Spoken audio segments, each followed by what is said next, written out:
अच्छा, अभी जो इम्पोर्टेंट कॉन्सेप्ट्स हैं ना आगे, जो हमें समझने हैं वो हैं क्लाइंट साइड रेंडरिंग। रेंडरिंग के कॉन्सेप्ट्स हैं। रेंडरिंग किस चार किस्म की है: client side rendering, server side rendering, server site generation, incremental static regeneration. ये चार किस्म की रेंडरिंग हम देखेंगे। ओके, चलें। अच्छा, इसमें रेहान भाई स्टार्ट इससे लें कि रेंडरिंग से मुराद क्या है। पहले तो मेरा ख्याल है काफ़ी दोस्त ऐसे होंगे जिनको शायद ये भी जी, कॉन्सेप्ट उनके लिए नया हो। अहमद भाई आप एक्सप्लेन करें। हाँ, नहीं आप कंटिन्यू करें, मैं अच्छा अच्छा, चलें, ठीक है। रेंडरिंग तो बाकी नया है सर कॉन्सेप्ट। अच्छा, रेंडरिंग एक्चुअल में मतलब प्रॉपर डेफिनेशन तो वैसे मुझे नहीं आती, लेकिन मैं जी, रेंडरिंग। मैं मैं मतलब इसमें हम ये आसान अल्फाज में हम ये कह सकते हैं कि हमने एक कोडिंग की है, ठीक है, लेकिन वो कोडिंग ने आगे जो फाइनल रिजल्ट हमें प्रेजेंट करना है, जो उसकी हतमी शक्ल बनेगी वो क्या बनेगी और वो किस तरह से बन रही है, ठीक है, और कैसे, मतलब उसके पीछे प्रोसेसेस क्या हो रहे हैं, बैक एंड पे क्या प्रोसेसेस हो रहे हैं, मतलब कि क्या जो सर्वर से डाटा आ रहा है वो किस फॉर्म में आ रहा है, वो आगे आगे किस तरह से डिस्प्ले हो रहा है, वो जो दरमियान में जो कुछ भी प्रोसेसेस हो रही है ना, उन सब को हम कह सकते हैं कि ये रेंडरिंग हो रही है हमारे डाटा की।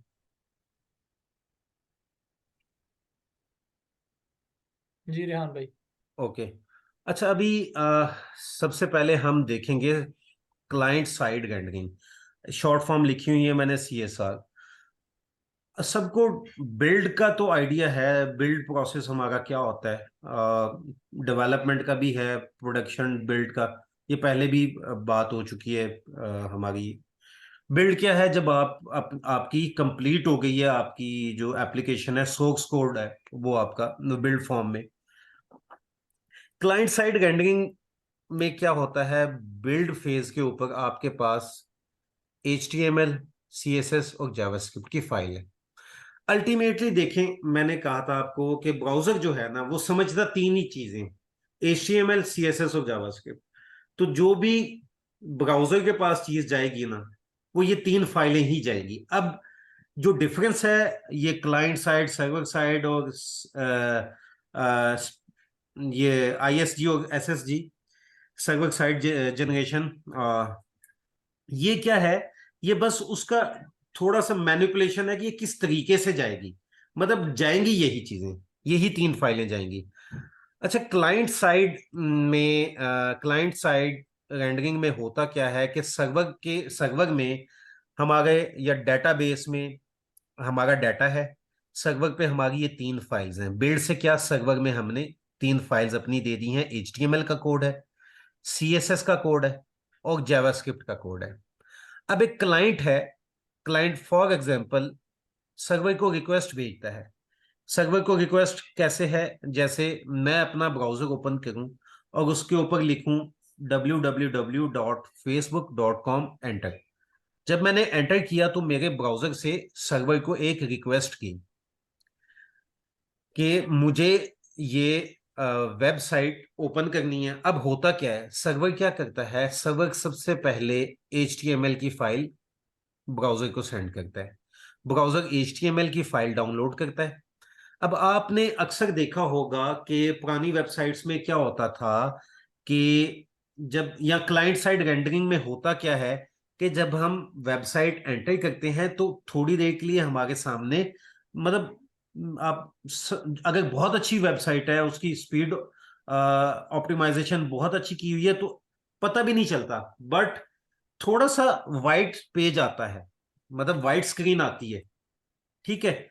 इसमें क्या होता है? सबसे पहले आपकी HTML ब्राउजर के पास आई। ब्राउजर ने क्या किया? HTML को डाउनलोड किया, रेंडरिंग हो गई है आपकी, आपका HTML का स्ट्रक्चर बन गया। HTML के कोड से आपके HTML का पेज का स्ट्रक्चर बन गया। उसके बाद क्या होता है? उसके बाद जावास्क्रिप्ट डाउनलोड होती है। ठीक है।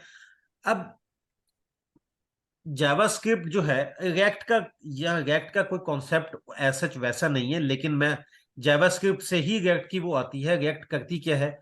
रिएक्ट जस्ट आपको यूजर इंटरएक्टिविटी देती है। हम आगे जितना भी करेंगे ना, रिएक्ट को ही लेके चलेंगे।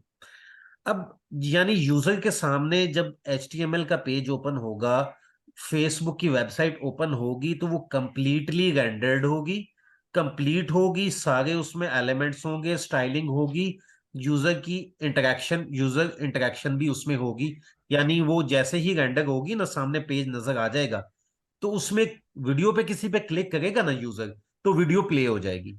ठीक है, इसको हम कहते हैं क्लाइंट साइड रेंडरिंग। यानी सर्वर ने क्लाइंट की रिक्वेस्ट पे ये फाइल्स भेजी हैं ब्राउजर को, ब्राउजर ने वन बाय वन डाउनलोड किया। पहले एचटीएमएल डाउनलोड की, एचटीएमएल का स्ट्रक्चर बना, जावास्क्रिप्ट डाउनलोड हुई, जावास्क्रिप्ट की जावास्क्रिप्ट में ही रिएक्ट के वो होती है ना, उसके बेसिस के ऊपर यूजर इंटरएक्टिविटी आ गई। या आप रिएक्ट कंफ्यूज करिए तो रिएक्ट को छोड़ दें, जावास्क्रिप्ट ही समझें। जावास्क्रिप्ट ने क्या किया, यूजर इंटरएक्टिविटी ऐड कर दी। अब दूसरी हमारे पास आती है server side rendering. Server side rendering में क्या होता है, अच्छा अभी सॉरी, क्लाइंट साइड रेंडरिंग में प्रॉब्लम क्या है, प्रॉब्लम ये आता है कि एक तो स्पीड स्लो है, और अगर हम रिएक्ट यूज करते थे ना, तो उसमें सर्च इंजन ऑप्टिमाइजेशन एसईओ जो है ना, वो कोई अच्छी नहीं थी। उसको अच्छी किया जाता था थ्रू डिफरेंट टूल्स के जरिए। सर्च इंजन ऑप्टिमाइजेशन सबको ही पता होगा होपफुली, टाइपस्क्रिप्ट कर लिए सबके, उसके ऊपर बात नहीं करते। ठीक है, तो क्लाइंट साइड रेंडरिंग में एसईओ ऑप्टिमाइजेशन बेहतर नहीं होती, क्योंकि जो सर्च इंजन क्रॉलर्स हैं वो क्या क्रॉल करते हैं, वो एचटीएमएल का कोड, एचटीएमएल का पेज को क्रॉल करते हैं। ठीक है, तो एक तो ये एसईओ का इशू था कि उसके लिए हमें सेपरेट टूल यूज करने पड़ते थे, और दूसरा क्या था, ये जो एक तो स्पीड नहीं इतनी अच्छी थी। स्पीड भी ऑप्टिमाइज हो जाती है सीएसआर में। आगे आ जाते हैं, दोबारा से पूछना पड़ेगा उधर, स्क्रीन नजर आ रही है ना, जी सर, आ रही। पावर पॉइंट वाली, ओके। अब सर्वर साइड रेंडरिंग में क्या है, सर्वर साइड रेंडरिंग में जब भी क्लाइंट सर्वर को रिक्वेस्ट करेगा ना पेज की, www.netflix.com, ठीक है, नेटफ्लिक्स तो सर्वर साइड, नेक्स्ट पे आई थिंक वो सर्वर साइड रेंडरिंग ही होती है उसमें। अच्छा ये ना, अभी आपने ना ये नहीं सोचना कि यार कौन सी अच्छी कौन सी बुरी, एंड पे हम इसकी डिस्कशन करेंगे। और ये बड़ी इंटरेस्टिंग चीज है कि ये सारी ही स्ट्रैटेजीज डिफरेंट तरीके से यूज होती हैं नेक्स्ट में, ये हम आगे बात करेंगे। सर्वर साइड रेंडरिंग में क्या होता है कि जो आपका HTML पेज है ना, सर्वर क्या करता है उसको, इसको प्री रेंडरिंग भी कहते हैं इनको, ये जो है ना, इनको प्री रेंडरिंग भी कहते हैं। सर्वर ही उसको आपका रेंडर कर देता है HTML का पेज। अब क्या करता है उसके बाद, वो पूरा वो जो पेज है ना, वो क्लाइंट साइड पे भेजता है। क्लाइंट साइड पे क्या होता है कि वो डाउनलोड होता है, तो यूजर को जो अभी वाइट स्क्रीन हमें नजर आ रही थी वो नहीं आती, हमें क्या नजर आता है, पेज नजर आता है। ठीक है, हमें यूआई नजर आते हैं, यूजर इंटरफेसेस नजर आते हैं, हमें स्टाइलिंग भी नजर आती है। अब इस पेज के साथ ना कुछ जो है जावास्क्रिप्ट भी आती है पेज। और जावास्क्रिप्ट जब देखता है ब्राउजर, तो जावास्क्रिप्ट को डीकोड, उसके लिंक्स देख के जो फाइल्स और जेसन डाटा भी आता है, मतलब वो बहुत डिटेल में नहीं जाएंगे हम, हमने सिर्फ कॉन्सेप्ट समझना है। तो उसके बाद जब जावास्क्रिप्ट या रिएक्ट जब एग्जीक्यूट होता है ना इनका कोड, तो वो यूजर इंटरएक्टिविटी, यूजर इंटरेक्शन की चीजें हैं वो बाद में शो कराता है। यानी अगर इसके ऊपर, जब मेरा पहला, वापस आता हूं मैं, जब मेरा पहला HTML का पेज आया ना, अगर इसके ऊपर कोई वीडियो के प्ले का बटन है, या कोई और बटन है सबमिट का है, या किसी किस्म का यूजर इंटरेक्शन के लिए कोई एलिमेंट है, तो मैं अगर ये पेज जैसे ही आया मैं उस पर क्लिक करूंगा तो वो डिसेबल होगा, या वो काम नहीं करेगा। क्यों? क्योंकि सिर्फ HTML का आया है हमारे पास, अभी उसमें यूजर इंटरेक्शन जो है वो ऐड नहीं हुई। वो कहाँ होती है, वो बाद में जाके होती है, उस पर थोड़ा सा टाइम लगता है। क्लाइंट साइड रेंडरिंग क्या करती थी, कंप्लीट पेज, उसके स्टाइल्स, उसकी यूजर इंटरेक्शन कंप्लीट करके ही हमें देती है, ब्राउजर हमें तब देता है। बट सर्वर साइड रेंडरिंग के केस में क्या होता है, प्री रेंडर्ड HTML का पेज आ जाता है। अब इसका फायदा क्या हुआ, अब एज अ क्लाइंट मैं अपने लैपटॉप पे भी गूगल क्रोम यूज कर रहा हूं, अगर मोबाइल के ऊपर अगर ब्राउजर यूज कर रहा हूं, तो उसकी ब्राउजर की जो है परफॉर्मेंस इतनी अच्छी नहीं है जितनी सर्वर की होती है। ऐसे ही है ना, मेरा ब्राउजर फोन के ऊपर जो ब्राउजर है वो इतना स्पीडली तो ये काम नहीं कर सकता। तो मोबाइल पे हमने अक्सर देखा भी है, कुछ वेबसाइट काफी लेट होती हैं, नजर आती हैं। तो जितनी भी इसमें फायदा क्या हो गया कि ऑलरेडी आपकी स्पीड इंक्रीज होगी। इसमें फायदा क्या हो गया, आपकी स्पीड, यानी जो ब्राउजर को ये काम करना था ना HTML रेंडर करने का, वो सर्वर ने करके भेज दिया। अब सर्वर जो है, सर्वर आपको पता है हाई परफॉर्मेंस सर्वर होते हैं, वो तो बड़ी आसानी से इसको कर देते हैं। ठीक है, तो इससे हमारी क्या होगी, एक तो स्पीड इंप्रूव होगी, दूसरी क्या चीज इंप्रूव होगी, अब ये HTML का पूरा पेज आया है तो ऑलरेडी, तो अब इसकी एसईओ भी बेहतर हो सकती है। एसईओ भी बेहतर हो जाएगी क्योंकि क्रॉलर के पास ज्यादा इंफॉर्मेशन आ गई क्रॉल करने के लिए। अब इसमें भी एक प्रॉब्लम आ सकता है। फॉर एग्जाम्पल, मेरी वेबसाइट कोई ऐसी है जो बहुत ज्यादा, जिसपे यूजर की ट्रैफिक है, बहुत ज्यादा यूजर उसके ऊपर आते हैं। उस केस में क्या होगा कि मेरे सर्वर तो बार बार उसको हर रिक्वेस्ट पे, हर क्लाइंट रिक्वेस्ट के ऊपर बिल्ड कर रहा है, हर क्लाइंट रिक्वेस्ट के ऊपर रेंडर कर रहा है HTML को। तो एक टाइम आएगा कि अगर बहुत ज्यादा ट्रैफिक होगी तो मेरा सर्वर भी स्टक हो जाएगा, सर्वर भी बैठ जाएगा। ठीक है, इसमें ये एक इशू है। अब हम आगे आते हैं, server site generation. Server site, अच्छा, ये CDN का बीच में मैंने एक पोर्शन बनाया हुआ है, कंटेंट डिलीवरी नेटवर्क। ये ये सर्वर जो है ये CDN भी हो सकता है, या ये दोनों अलहदा भी हो सकते हैं। कंटेंट डिलीवरी नेटवर्क क्या होता है, अभी इसी में आ जाता है। अच्छा, इसमें आप देखें,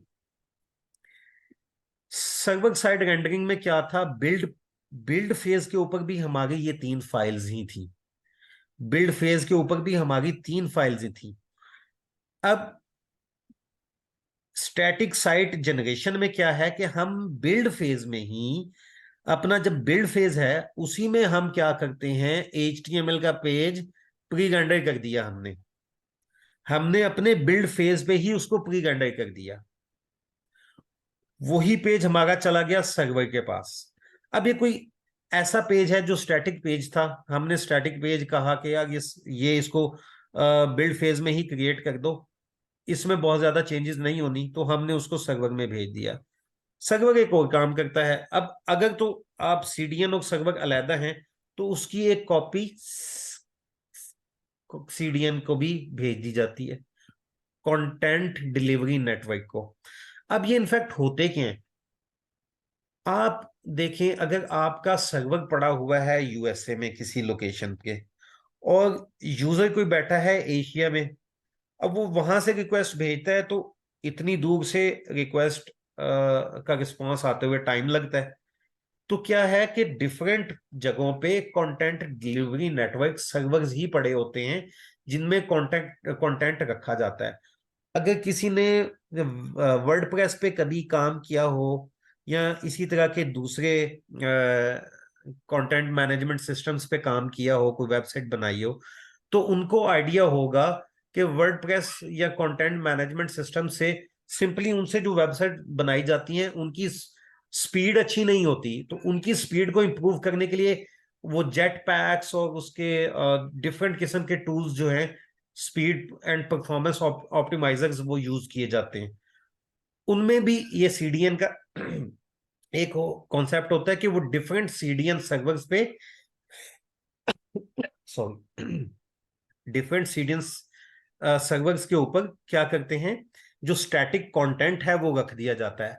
अब क्लाइंट क्या है, अब फॉर एग्जांपल एक CDN एशिया में भी पड़ा हुआ है, उसमें भी हमारा, उसमें ये वेबसाइट का एक स्टैटिक पेज है। क्लाइंट उस CDN को रिक्वेस्ट करेगा और फौरन से CDN जो है उसको वो स्टैटिक पेज डिलीवर कर देगा। ठीक है, तो अब ये अगेन ये वाला जो काम है ना, अच्छा अभी ये देख लीजिएगा, अब ये क्लाइंट साइड पे जो भी काम है ना, इंटरेक्शन वो बाद में ही होगी। ये बाकी सारा इन तीनों के केस में सेम है। तो सीडीएन का फायदा क्या हुआ कि अब अच्छा, इसमें सर्वर साइड जनरेशन का फायदा क्या हुआ कि जो सर्वर के ऊपर ट्रैफिक थी, कोई लोड पड़ रहा था, जो बार बार ये इसको बिल्ड कर रहा था और रेंडर कर रहा था, तो ये क्या हो गया, सर्वर का काम आसान हो गया कि बिल्ड फेज में ही हमने एक HTML का पेज सर्वर में रख दिया और सीडीएन में रख दिया। ठीक है। अब इसमें भी इशू है। इसमें क्या इशू है? अब ये तो मैंने बात की कि आपका जो पेज है स्टैटिक पेज है, ये आपकी वेबसाइट स्टैटिक है।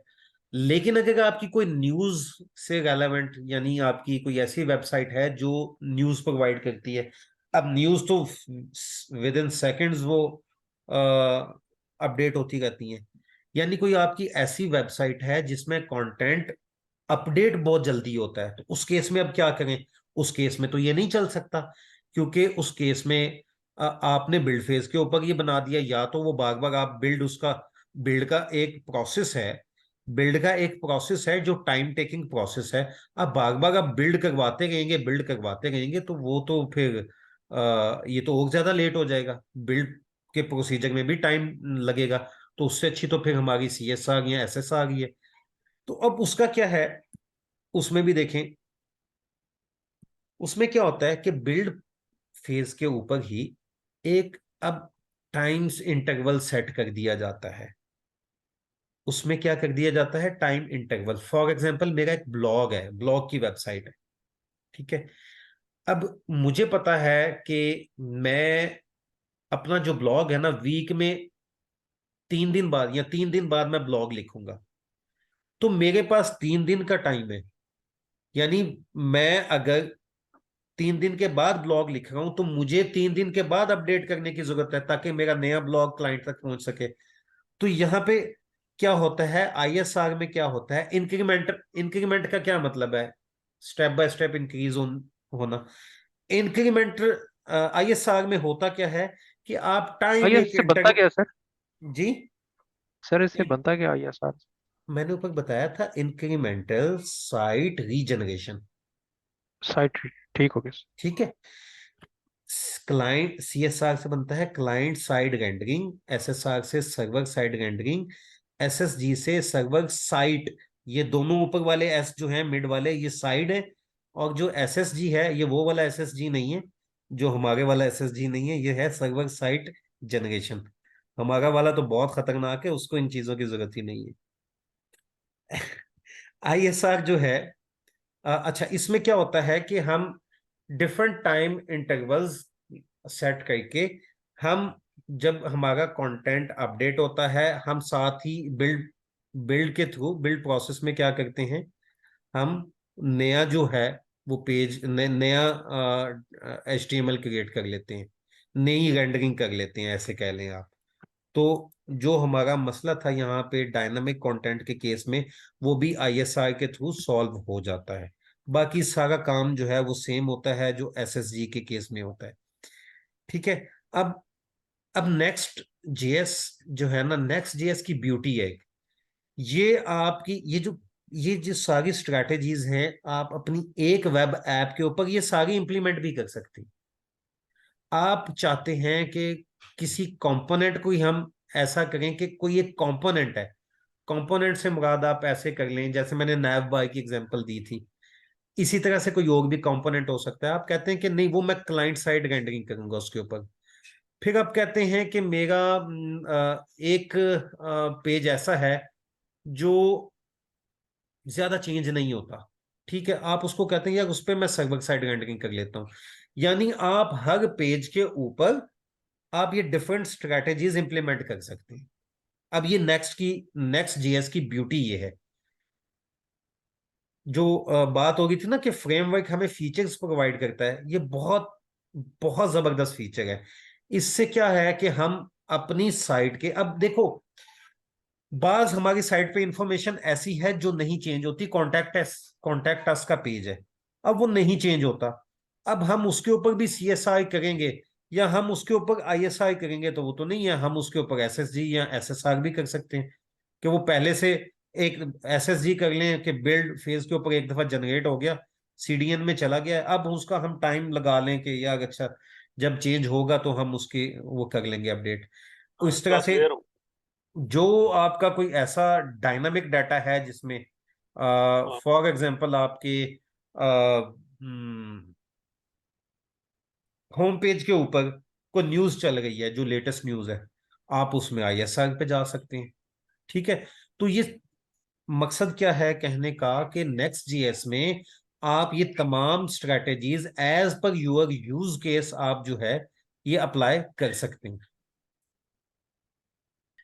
तो एनीवे ये ठीक है, आप दुरुस्त फरमा रहे हैं। सीडीएन के हवाले से ये था कि ये जो एसएसडी के अंदर सीडीएन का जिक्र हुआ है, सीडीएन में आमतौर पे हम लोग अपनी स्टैटिक फाइल्स रखते हैं और उसमें इमेजेस वगैरह हो गई या इस तरह की जो, यानी कि जो फाइल हर दफ़ा रेंडर होने के अंदर जो है ना वो चेंज नहीं हो रही, तो वो जो हमारे करीब का जो सर्वर होगा सीडीएन के लिए, पॉप भी कहते हैं उसको, वहाँ पे वो पड़ी होती है ताकि वो क्विकली हमें मिल जाए। मतलब एचटीएमएल की फाइल जो है उसका तो इतना वॉल्यूम नहीं होता, इतना ज़्यादा साइज नहीं होता उसका, केबीज के अंदर बहुत थोड़ी होती है, लेकिन हो सकता है कि कोई ऐसी इमेजेस वगैरह आ रही हो कि जो लोड होने में टाइम लें, तो वहाँ पे फिर सीडीएन का यूज़ किया जाता है।